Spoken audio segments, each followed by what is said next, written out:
وقتی طور پر جو حالات امت پر اس وقت گزر رہے ہیں اس میں امت محکوم نظر آتی ہے، کمزور نظر آتی ہے،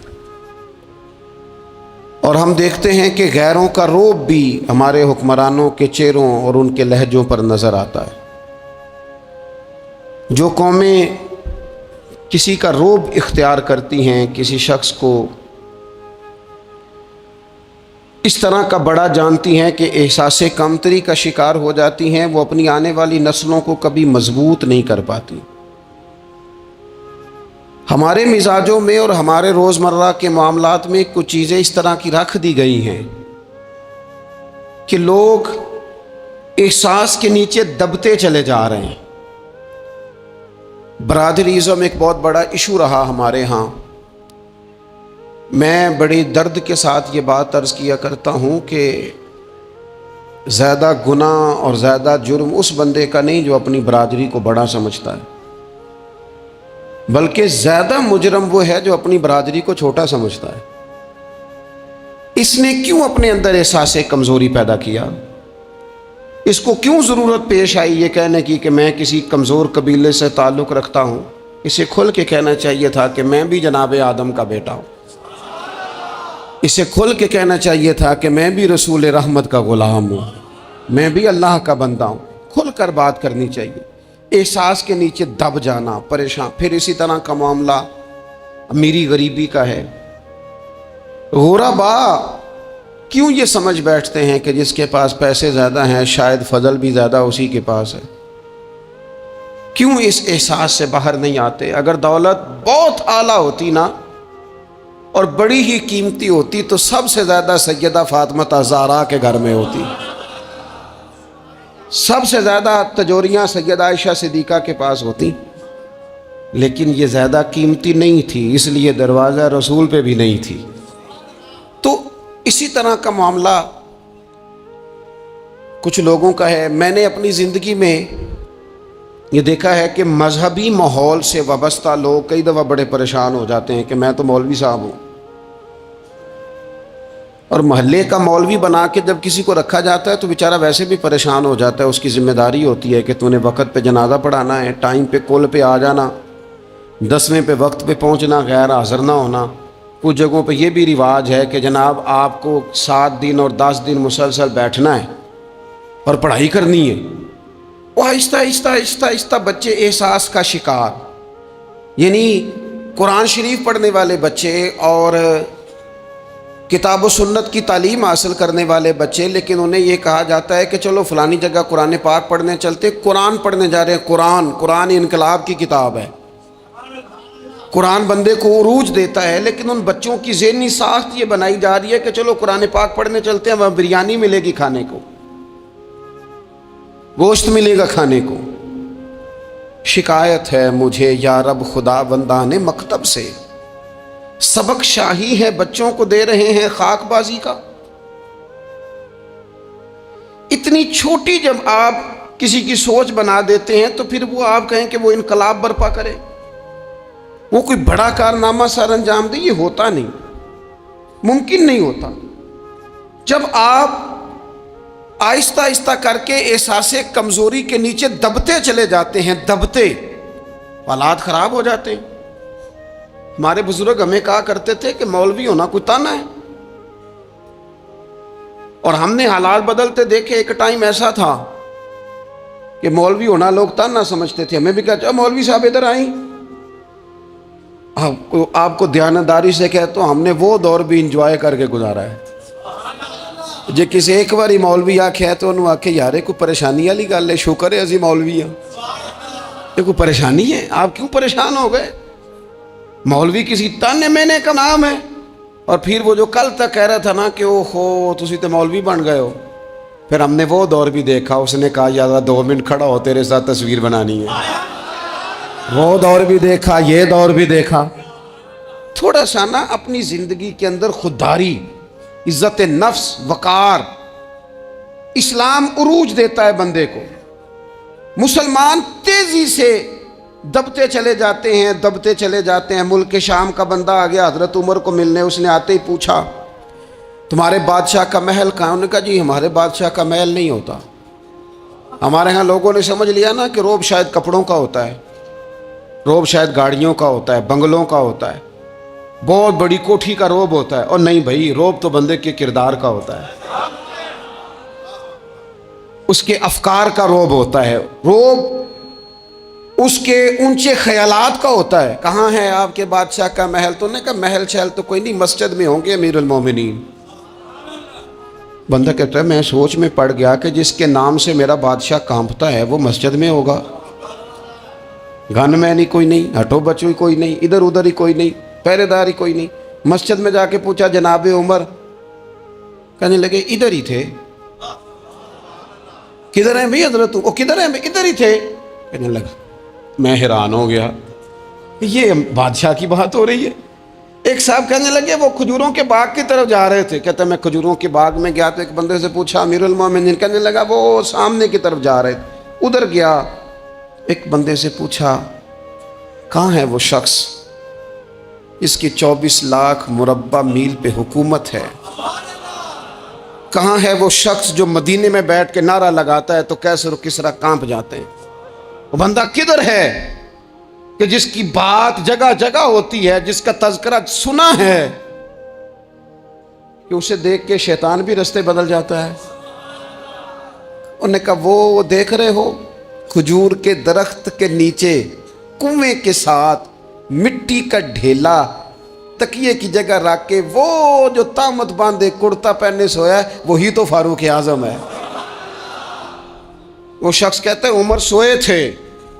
شیر سویا بھی ہو تو اس کا روب ہوتا ہے. شیر جو ہوتا ہے، شیر کبھی سو بھی جائے نا تو لوگ پھر بھی خوف کھاتے ہیں، اور اس کے جاگنے کا خوف کھاتے ہیں کہ یہ کہیں جاگ نہ جائے. شیر جو ہوا، کہتے ہیں حضرت عمر سوئے تھے پر میں قریب گیا تو میرے وجود پہ روب طاری ہو گیا، روب. اور میری زبان سے بے ساختہ یہ جملے نکلے کہ عمر تو انصاف کر کے سویا ہے نا، تو مٹی کے ڈھیلے پہ بھی تجھے سکون کی نیند ہے. خودداری، وقار، عزت، یہ احساس کمتری سے باہر نکلیں. ہم نے اپنے بچوں کو مسل ڈالا ہے، وہ تسی ماڑے دے بچے ہو، تسی تو نہیں نہ آگے جا سکتے، وہ اسی غریب لوگ نہ بیٹے تو فلانے کے ساتھ نہ جایا. ہم نے اپنے بچوں کی خواہشات تباہ کر دی، کمزور کر کے رکھ دیا، انہیں بار بار سکھایا ہم نے. خوددار تھا وہ باپ جس کی تھوڑی سی آمدن تھی پر وہ گرمیوں میں اپنے پتر سے کہتا تھا پتر بڑولے میں دانے ڈال دیے ہیں، تمہاری ماں نے مرتبان میں اچار ڈال دیا ہے، لو اب ساری گرمیاں پرواہ کوئی نہیں. وہ خوددار لوگ تھے. لیکن آج یہ دین غالب ہونے کے لیے آیا ہے، مسلمان نے غالب ہونا ہے. یہ تھوڑا اپنی ذات سے اٹھ کر جب سوچے گا نا، بڑی بات کرے گا، بڑی سوچ پیدا کرے گا، بڑا اس کا مزاج ہوگا، کھلا اس کا دل ہوگا، تو پھر نا یہ ذرا سر اٹھا کے جیے گا. قرآن مجید کی جو آیت کریمہ میں نے تلاوت کی، اللہ کریم نے فرمایا هو الذی ارسل رسولہ بالہدی ودین الحق. فرمایا وہ قادر مطلق ہے جس نے اپنے رسول کو ہدایت اور حق دے کے بھیجا ہے. دو چیزیں دے کے بھیجا ہے، ہدایت اور حق. کتاب ہدایت اور حق حضور لے کے آئے. کس لیے بھیجا ہے؟ کہ نیرا تسبیح پڑھیں اور سو جائیں، نیرا جناب عبادت کریں اور آرام کریں، نیرا جناب تلاوت کریں اور آرام کریں؟ نہ. هو الذی ارسل رسولہ بالہدی ودین الحق. وہ رب ہے جس نے اپنے نبی کو، اپنے رسول کو ہدایت اور حق دے کے بھیجا ہے. کیوں؟ کہ لیظہرہ علی الدین کلہ، تاکہ اس دین کو تمام دینوں پر غالب کر دے، اس کو غالب کرے، ہر دین پر یہ دین چھا جائے. وَلَوْ كَرِهَ الْمُشْرِكُونَ. اگرچہ مشرکوں کو یہ بات بری ہی لگے، نا پسند آئے، کسی کو نہیں آتی. لِيُظْهِرَهُ عَلَى الدِّينِ كُلِّهِ. یہ دین غالب ہونے کے لیے آیا. غالب. تو نماز بھی پڑھ، عبادت بھی کر، لیکن یہ بھی خیال رکھ کہ دنیا میں نماز والے نبی کا نظام بھی قائم کرنا ہے. تیرے پاس نری مسجد نہیں ہونی چاہیے، حکومت بھی ہونی چاہیے. مسلمان کے ہاتھ میں نری تسبیح نہیں ہوگی، یہ انان حکومت بھی چلائے گا. اس کے اندر خودداری ہوگی. حضرت عمر تہجد بھی پڑھتے تھے اور سویرے حکومت بھی کرتے تھے. حضرت صدیق اکبر ساری رات مدینے والے کی یاد میں رویا بھی کرتے تھے، اور صبح اٹھ کر تلوار لے کر نبی پاک علیہ السلام کی ختم نبوت کے منکروں کے خلاف جہاد بھی کیا کرتے تھے، جب تک اپنے مزاج میں وہ شوق نہیں پیدا ہوتا کہ دین کو غالب کرنا ہے، جد و جہد کرنی ہے، کوشش کرنی ہے۔ بڑا سوکھا ہے ہمارے لیے بھی، آرام سے نماز پڑھیں، نفل پڑھیں، عبادت کریں، اور ویسے بھی اسے لوگ زیادہ بڑا پیر سمجھتے ہیں جس کی تسبیح زیادہ لمبی ہو، وہ زیادہ بڑا پیر ہوتا ہے جس کی پگڑی ذرا زیادہ بڑی ہو، جبہ تگڑا پہنے، اجرے کے اندر رہے، باہر نہ نکلے، اور اندر جائیں 2 منٹ کے لیے حضرت کی زیارت کریں، باہر آ جائیں بس چھٹی، وہ زیادہ پیری مریدی ہو جاتی ہے۔ پیر تو بولتا ہی نہیں۔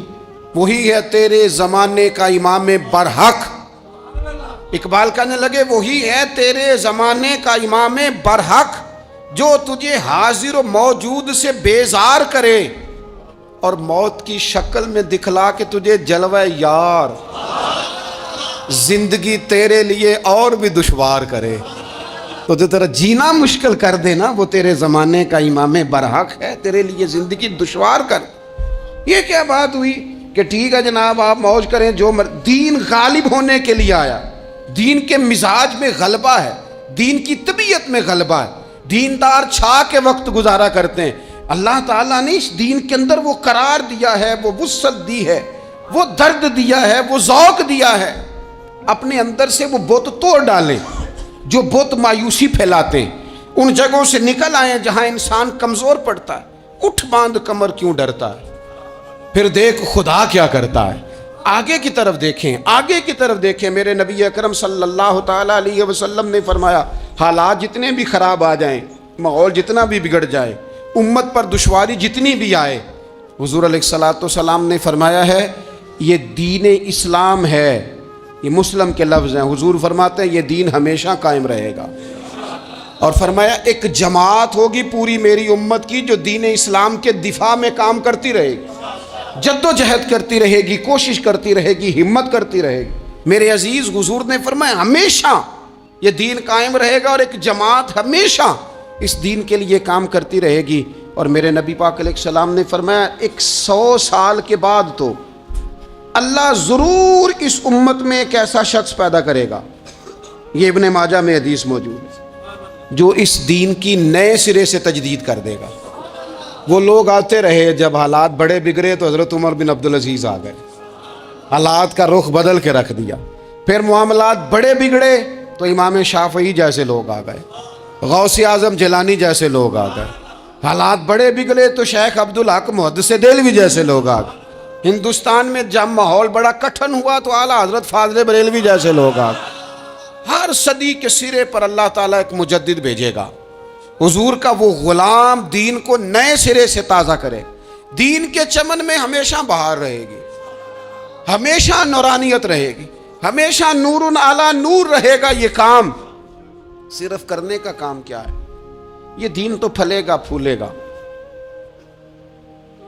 جو آگے بڑھ کے خدمت میں حصہ ڈال لے گا نا، وہ اپنا نفع کرے گا۔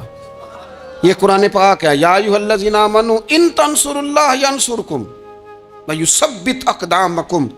اللہ فرماتے ہیں اے لوگو، اگر تم اللہ کے دین کی مدد کرو گے نا تو اللہ تمہاری مدد کرے گا، ویثبت اقدامکم، اور تمہارے قدم جما دے گا، تمہیں استقامت دے۔ تم آگے، اور دین کی مدد صرف پیسوں سے نہیں ہوتی۔ کوئی شخص سمجھے کہ فقط مال سے مدد ہوتی ہے، جب آپ وقت پر آ کر مسجد میں جمعے کی نماز ادا کرتے ہیں تو یہ بھی آپ دین کی خدمت ہی کرتے ہیں۔ جب آپ دینی اجتماعات کی رونق بڑھاتے ہیں تو یہ بھی آپ دین کی خدمت ہی کرتے ہیں۔ جب آپ کسی دین کے طالب علم کا حوصلہ بڑھا دیتے ہیں نا، بیٹے بڑی بات ہے قرآن پڑھتے رہنا، یہ بھی آپ خدمت ہی کرتے ہیں۔ جب آپ دین کے بارے میں کسی جگہ بیٹھ کے اچھی بات کر دیتے ہیں، یار اللہ کا فضل ہے ہمارے دین میں یہ خیر اللہ نے رکھی، یہ بھی آپ دین کی مدد ہی کرتے ہیں۔ آپ کسی بھی جگہ کسی بھی حوالے سے دین کے لیے کوئی بھی پیغام دیتے ہیں، کوئی بھی بات کرتے ہیں، تو آپ دین کی یہ ساری خدمات دینیاں ہیں، یہ سارا درد ہے، یہ سارا ذوق ہے۔ ہم اپنا اپنا حصہ جس طرح بھی ملا سکیں دین کی حمایت میں، دین کی مدد میں۔ جہاں کوئی ایسی بات ہو رہی ہو وہاں ہم دفاع کے لیے کھڑے ہو جائیں۔ ہر شخص اپنے اپنے مقام پر دینی ابلاغ میں دین کی تبلیغ میں اپنا کردار ادا کرے. ایک جملہ کوئی بول دے نا رسول پاک کے دین کی مدد میں, ایک جملہ, یعنی کسی کو صرف اتنا کہہ دینا کہ یار تو اپنے بیٹے کو, تیرے 5 بیٹے ہیں, ایک کو قرآن مجید کا عالم ہی بنا دے. تو کہہ کے چلا گیا اور تو تیری وجہ تجھے خبر بھی نہیں کہ شاید اس نے تیری وجہ سے اسے داخل کرایا ہے, لیکن وہ اگر آ گیا پڑھ گیا تو دیکھ تجھے اجر اللہ کتنا عطا فرمائے. آدھا جملہ بول کے دین کے معاملے میں معاون بنے, کوئی خیر کا لفظ بول کے معاون بنے. ہم نہ ہمت نہیں کرتے, ہم کہتے ہیں وہ فلانا کرے گا, بڑا آدمی کرے گا, مولانا کریں گے, پیر صاحب کریں گے. اپنا اپنا حصہ, اپنی اپنی خیر. حضرت عمر نے بھی بڑا کام کیا ہے دین کی خدمت میں, پر سیدنا بلال کی خدمت کا کوئی انکار کر سکتا ہے؟ ڈیوٹی حضرت صدیق اکبر کی بھی زیادہ ہے, پر جناب سلمان فارسی کی خدمت کا انکار کیا جا سکتا ہے؟ ہر ایک نے کام کیا, ہر نقطے کا اپنا عروج ہے, اپنی. اور یہ دین غالب ہوگا, غالب. یہ مت سمجھیں تھوڑے سے حالات کمزور آئے ہیں اور تھوڑا سا مسلمان محکوم ہوئے ہیں مالی طور, اپنی کوتاہیوں کی وجہ سے ہوئے, اپنی غلطیوں کی وجہ سے ہوئے, اپنے اعمال کے سبب ہوئے. تو ڈر ڈر کے نہ جئیں. نبی پاک صلی اللہ تعالی علیہ وسلم سفر پہ تشریف لے گئے. حضور علیہ السلام کی عادت کریمہ تھی, جب سفر پہ جاتے تھے تو سب سے آخر میں ساری تیاری کر کے سامان سمیٹ کے سب سے آخر میں سیدہ فاطمہ الزہرا سے ملتے, پھر سفر شروع ہوتا. اور جب حضور واپس آتے تو سب سے پہلے سیدہ فاطمہ سے ملتے رضی اللہ تعالی. حضور کافی دنوں کے بعد سفر سے واپس آئے, لمبا سفر تھا. سیدہ فاطمہ الزہرا رضی اللہ تعالیٰ عنہ سے ملنے گئے. نبی پاک صلی اللہ تعالیٰ علیہ وسلم کا چہرہ نور دیکھ کے تو سیدہ فاطمہ تڑپ کے روئیں, رو پڑی. حضور نے فرمایا فاطمہ کیا ہوا؟ عرض کرنے لگے یا رسول اللہ, تھکاوٹ کے اثرات میں آپ کے چہرے پہ دیکھ رہی, اور حضور کپڑے یوں لگتا ہے بڑے پرانے پہنے ہوئے ہیں آپ نے. حضور اتنی مشقت کیوں کرتے ہیں آپ, اتنی محنت, اتنی جدوجہد؟ حضرت فاطمہ الزہرا فرماتی ہیں حضور نے مجھے تھپکی دی اور فرمایا فاطمہ رو نہ. اور یہاں وہ بعض لوگ ہوتے ہیں نا, جو ہم نے دیکھا ہے ہمارے ہاں اس طرح ہوتا ہے کہ وہ کوئی اس طرح کی بات کرے تو وہ زیادہ رونے لگ جاتے ہیں, کیا کریں, بڑے مسائل ہیں, بڑی مشقت ہے, کرنا پڑتا ہے, لوگ اور زیادہ. لیکن نبی پاک علیہ السلام نے سوچوں کو نیا زاویہ دیا, خیالات کو نیا رخ دیا, اس بات کو ایک نیا انداز سوچنے کا فراہم کیا. حضور فرمانے لگے فاطمہ رو نہ, تیرے باپ کو اللہ نے اعلیٰ مقاصد کے لیے دنیا میں مبعوث فرمایا. حضور فرمانے لگے فاطمہ کوئی گھر کچا, کوئی پکا, کوئی خیمہ ایسا نہیں بچے گا جہاں اللہ دین اسلام کو پہنچا نہیں دے گا. اور فرمایا فاطمہ یاد رکھنا, جس طرح رات چھا جاتی ہے نا, محمد عربی کا دین بھی چھا جائے گا, یہ چھا جائے گا دین. جس طرح رات چھا جاتی ہے یہ دین بھی چھا جائے گا. اور پھر دین چھا گیا, جگہ جگہ چھا گیا. یورپ میں بھی اذانیں پڑھی جانے لگی, امریکہ اور افریقہ میں بھی قرآن پڑھا جانے لگا. جگہ جگہ جگہ جگہ رسول اللہ صلی اللہ علیہ وسلم کے دین کی بات ہونے لگی. کہا فاطمہ کار کچا ہو یا پکا ہو, خیمہ ہو, ہر جگہ یہ دین پہنچے گا. اور دین پہنچا. دوستو کمزوری وقتی طور پر ہے, حالات وقتی طور پر ہیں. مسلمانوں نہ گھبراؤ, خدا کی شان باقی ہے. یہ دین فطرت ہے. یہ دین اپنی حقانیت کی وجہ سے پھیل رہا ہے, کسی کا محتاج نہ یہ کسی کے زور لگانے. مسلمانوں نہ گھبراؤ, خدا کی شان باقی ہے. ابھی اسلام زندہ ہے, ابھی قرآن باقی ہے. یہ کافر کیا سمجھتے ہیں جو ہم سے روز الجھتے ہیں, ابھی تو کربلا کا آخری میدان باقی ہے, ابھی تو آخری میدان لگے گا میدان کربلا میں, اور فکر حسینی کے علم بردار میدان میں نکلیں گے, یزیدی سوچوں سے ٹکرائیں گے, اور بڑے سینے تیار ہیں جو اس کے لیے پوری جدوجہد کریں گے. ابھی تو کربلا کا آخری میدان باقی ہے. اپنی زندگی کے اندر قوت ارادی پیدا کریں, کچھ کر لینے کی ٹھان اپنے مزاج میں پیدا کریں. کمزوری آ جاتی. عدی بن حاتم جو تھے نا, یہ حاتم تائی کے بیٹے تھے, بادشاہ کا بیٹا تھا, زمانہ بڑا دیکھا تھا, بڑے بڑے وزیروں مشیروں, ساری زندگی اعلیٰ سطحی وفود سے ملاقات ہوئی. عدی حضور کی بارگاہ میں آئے, مسند امام احمد بن حنبل میں موجود. تو اسلام پر ابھی غربت کا دور تھا, چند لوگ مسلمان ہوئے تھے. نبی پاک علیہ السلام نے فرمایا عدی کلمہ پڑھ لو. تو عدی کہنے لگے میں تو پہلے ہی ایک دین کا ماننے والا ہوں. حضور فرمانے لگے جس دین کے تم ماننے والے ہو اس دین کو میں تم سے زیادہ جانتا ہوں. حضور فرمانے لگے جس دین کے تم ماننے والے ہو اس میں کیا یہ لکھا ہے کہ مال غنیمت کا چوتھا حصہ کھا جاؤ؟ کہنے لگے نہیں. تو فرمایا کھا کیوں جاتے ہو؟ عدی کہتے ہیں چونکہ یہ ہمارے اندر کی بات تھی بادشاہوں کی, تو میں نے فوراً سر تسلیم خم کر دیا, میں نے فوراً سر جھکا دیا. میں نے کہا آپ بات ٹھیک کر رہے ہیں. حضور فرمانے لگے اب اگلی بات بھی کروں یا رسول اللہ فرمائیے. فرمایا پتہ ہے تم دین کیوں نہیں قبول کر رہے؟ یہ بھی مجھے پتہ ہے. یا رسول اللہ کیوں؟ فرمایا تم دیکھتے ہو کہ دین کے ماننے والے غریب غریب لوگ ہیں, تم دیکھتے ہو کہ ابھی یہ کمزور ہیں, تم دیکھتے ہو کہ مکے والوں نے مدینہ طیبہ سے پریشان کر کے مسلمانوں کو نکال دیا ہے.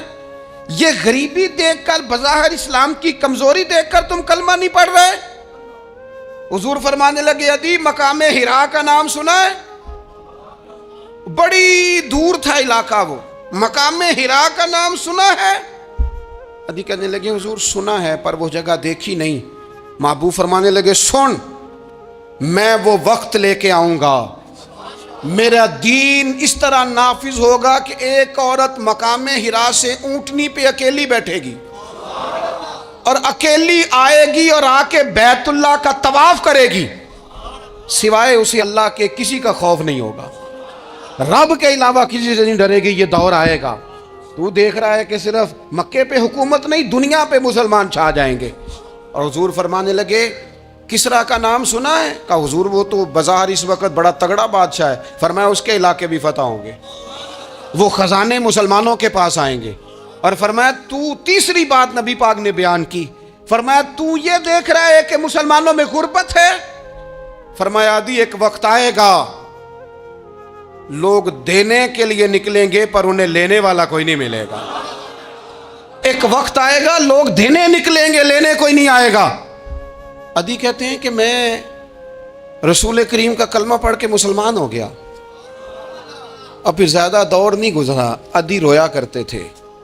حاتم تائی کے بیٹے عدی رویا کرتے تھے اور رو کے بتایا کرتے تھے لوگوں وہ جو حضور نے فرمایا تھا نا بی بی حرا سے چلے گی اور طواف کرے گی, وہ بی بی میں نے اپنی آنکھوں سے آتی دیکھی. میں نے اس تنہا عورت کو حضور سید عالم کی پیشن گوئی کے مطابق بیت اللہ کا طواف کرتے دیکھا, اسے سوائے اللہ کے کسی کا ڈر نہیں تھا. اور عدی کہنے لگے وہ جو حضور نے فرمایا تھا نا کہ کسرا کے خزانے فتح ہوں گے, فرمایا وہ جب فتح ہو رہی تھی تو میں خود اس جنگ میں شریک تھا, مجھے اللہ نے موقع دیا, میں مجاہدوں میں شامل تھا. اور فرمانے لگے تیسری پیشن گوئی رہ گئی ہے, مجھے امید ہے وہ بھی پوری ہوگی. حضرت عمر بن عبدالعزیز کے زمانے میں آ کے وہ دور بھی آیا کہ لوگ زکوٰۃ دینے نکلتے تھے, لینے والا کوئی نہیں ملتا تھا. لوگ کسی کو غریب سمجھ کے صدقہ دینے لگتے تھے, وہ کہتا تھا بھائی لے جا میں تو رات خود دے کے آیا ہوں. لوگ دینے نکلتے تھے, لینے والا کوئی نہیں. اسلام کی فطرت میں قدرت نے لچک دی ہے, اتنا ہی یہ ابھرے گا جتنا کہ دبا دو گے. یہ مولویوں کی وجہ سے, پیروں کی وجہ سے, سیاستدانوں کی وجہ سے نہیں چھائے گا. یہ کیوں چھائے گا کہ ارسل رسولہ بالہدی ودین الحق, یہ اس لیے چھائے گا کہ اللہ نے بھیجا ہی حق کے ساتھ ہے, یہ آیا حق کے ساتھ ہے, لہذا چھا جائے. حق ہمیشہ چھا جایا کرتا ہے. اور وَقُلْ جَاءَ الْحَقُّ وَزَهَقَ الْبَاطِلُ إِنَّ الْبَاطِلَ كَانَ زَهُوقًا. جب حق آتا ہے تو باطل خود بخود چھپ جاتا ہے, اور باطل ہوتا بھی مٹ جانے کے لیے. بس نا یہ دین چھا. حضرت خباب بن الارت رضی اللہ تعالیٰ عنہ فرماتے ہیں ہمیں بڑی تکلیف دی کفار مکہ نے, قریش نے بڑا ستایا. نبی پاک علیہ السلام خانہ کعبہ کے ساتھ ایک چادر لے کے آرام فرما رہے تھے. ہم حضور کی بارگاہ میں گئے, یا رسول اللہ دعا کریں یہ تباہ ہو جائیں, تنگ بڑا کرتے ہیں. حضور آپ دعا کریں اللہ کی بارگاہ میں. تو حضور اٹھ کے بیٹھ گئے, فرمایا جلدی نہ کرو, تم سے پہلے ایسے لوگ گزرے ہیں جن کو گڑوں کے اوپر رکھ کے نا تو آروں سے کاٹ دیا جاتا تھا, وہ 2 ٹکڑے ہو جاتے تھے. فرمایا جلدی نہ کرو. تم سے پہلے ایسے لوگ گزرے ہیں کہ لوہے کی کنگھیوں سے ان کا گوشت نوچ دیا جاتا تھا، ہڈیاں تک زخمی ہو جاتی تھی، سی نہیں کرتے، زخم پہ زخم کھا کے جی خون جگر کے گھونٹ پی، آہ نہ کر لبوں کو سی، یہ عشق ہے کو دل لگی نہیں۔ کہا خبیب تھوڑا صبر کرو، اور پھر حضور فرمانے لگے خبیب یہ بات یاد رکھنا، جو دین میں لے کے آیا ہوں یہ غالب ہو کے رہے گا، یہ غالب ہوگا، غالب۔ وہ ابو سفیان جو میدان احد میں کہتے تھے فلاں بھی ہم نے مار دیا، فلاں بھی مار دیا، جب 10,000 کا لشکر لے کے نبی پاک گئے تھے نا دوبارہ واپس، 10 سالوں میں 3 لوگ لے کے حضور مکے سے آئے، اور 10,000 کا لشکر لے کے جب دوبارہ گئے نا، ابو سفیان کہنے لگے لڑنا ہی نہیں، کیونکہ جس شان سے معصوم آمنہ آئے ہیں لڑنے والی بات ہی کوئی نہیں، طاقت ہی نہیں، آنکھ نہیں ملا سکتے تو ہاتھ کیسے اٹھائیں گے۔ لیکن پتہ ہے حضور کا طریقہ کیا تھا؟ سیاہ امامہ تھا، اونٹنی پہ بیٹھے تھے، اور گردن محبوب نے اتنی جھکائی تھی کہ وہ اونٹنی کی گردن سے لگ رہی تھی، اس شان کے ساتھ حضور داخل ہوئے۔ اذا جاء نصر اللہ والفتح ورأیت الناس يدخلون فی دین اللہ افواجا۔ اپنے اندر نہ تھوڑی سی، آپ 24 گھنٹے دنیا کمائیں، کوئی منع نہیں کرتا، مال کمائیں، جائیدادیں بنائیں، حلال کمائیں، جتنا مرضی کمائیں، لیکن نہ کچھ تھوڑا سا اپنے آپ کو دین کے لیے، صرف مالی طور پر نہیں۔ ہمارے ہاں ایک بہت بڑا مسئلہ یہ بن گیا کہ صرف مالی طور پر ہم سمجھتے ہیں دین کی مدد کر دیں۔ اگر آپ اپنے پتر کو نمازی بنا چکے ہیں تو ایک کام آپ نے دین کی خدمت کا کر لیا۔ اگر آپ کی بیٹی پردے کی عادی ہو گئی ہے تو آپ نے دین کی خدمت میں ایک حصہ ڈال لیا ہے۔ اگر آپ کے گھر کے اندر آپ ان ساری چیزوں کو بین کرنے میں کامیاب ہو گئے، یا ایھا الذین آمنوا قوا انفسکم واہلیکم نارا، ایمان والو خود بھی دوزخ سے بچو، اپنے اہل خانہ کو بھی بچاؤ۔ اگر فحاشی اور ریانی کا رستہ آپ نے اپنے دروازے کے باہر روک دیا ہے تو آپ نے دین کی خدمت کر لی ہے۔ اگر آپ اپنے دوستوں کو نمازی بنانے میں کامیاب ہو گئے، اگر آپ چند لوگوں کو قرآن پڑھانے میں کامیاب ہوئے ہیں، تو پھر کچھ نہ کچھ حصہ آپ نے دین میں شامل کیا ہے۔ کرنے کا کام یہ ہے کہ اپنا اپنا حصہ اپنی اپنی خیر دین میں ملائیں، جدوجہد کریں، کوشش کریں۔ 2 جملے بول کر، جب کوئی بندہ کہہ رہا ہو نا جی بڑا مشکل ہے دین پہ عمل کرنا، تو اسے کہیں دین پہ چلنا تو آسان ہے، دین پہ چلنا ہی تو آسان ہے۔ جب بڑی دین مخالف باتیں ہو رہی ہوں تو وہاں ساری برادری کٹھی بیٹھی ہے نا، بچے کے دن رکھے جا رہے ہیں، تو میں دین کی خدمت بتا رہا ہوں کیا کیا کرنی ہے۔ بیٹی بیٹے کے دن طے ہو رہے ہیں تو کوئی کہتا ہے کہ ماموں کو منا لو ناراض ہے، چچا کو منا لو ناراض ہے۔ یہ میں اپنا درد دل آپ کے سامنے رکھ رہا ہوں۔ دین کی خدمت یہ ہے کہ ایک بندہ بیچ میں سے بولے، وہ کہے او شادی میں کوئی غیر شرعی کام نہ کرنا، سب کو منا رہے ہو تو کہیں رب رسول کو ناراض نہ کر لینا۔ یہ تیری دین کے لیے خدمت ہو جائے گی، یہ تیری دین کے لیے خدمت ہو جائے گی۔ وہ جس شخص نے جاتے جاتے رستے میں کہا تھا نا حضرت عبداللہ مزنی کو کہ میں ایک مدینے میں چاند چڑھا دیکھ کے آیا ہوں کہ جس کے قریب سے جو گزرتا ہے اسے بھی نور ملتا ہے، تو اس کی ایک بات گھر کر گئی، جناب عبداللہ مزنی مدینے والے کے عاشق ہو گئے۔ آپ کہہ دیں بات پھیل جائے گی، اللہ اسے پھیلا دے گا۔ اپنے مقام پر بیٹھ کر اپنے میں فیکٹری کے مالک سے کہا کرتا ہوں کہ تو نہ مسجد ضرور بنا چھوٹی سی، دفتر والوں سے کہا کرتا ہوں کہ یہاں نہ نماز باجماعت کا بندوبست ضرور کراؤ۔ میں کہتا ہوں یہ سارے دین کے کام ہیں۔ آپ اپنے حلقہ اثر میں کہیں یہاں نماز باجماعت ہوگی، یہاں سویرے آتے ہی پہلے تلاوت ہوگی، یہاں پہلے قصیدہ بردہ شریف، آپ کوئی خیر کے کام میں اپنا حصہ ڈالتے رہیں، انشاءاللہ یہیں سے چنگاریاں بنیں گی، یہیں سے انقلاب برپا ہوگا۔ اور امام جعفر صادق کے قول پر اپنی بات سمیٹوں گا۔ کسی نے کہا تھا میں دین کی تبلیغ کرنا چاہتا ہوں، تو فرمانے لگے سوکھا حال ہے، تو دین پہ عمل کرنا شروع کر دے۔ دین کی تبلیغ ہونی شروع ہو گئی، عمل کر۔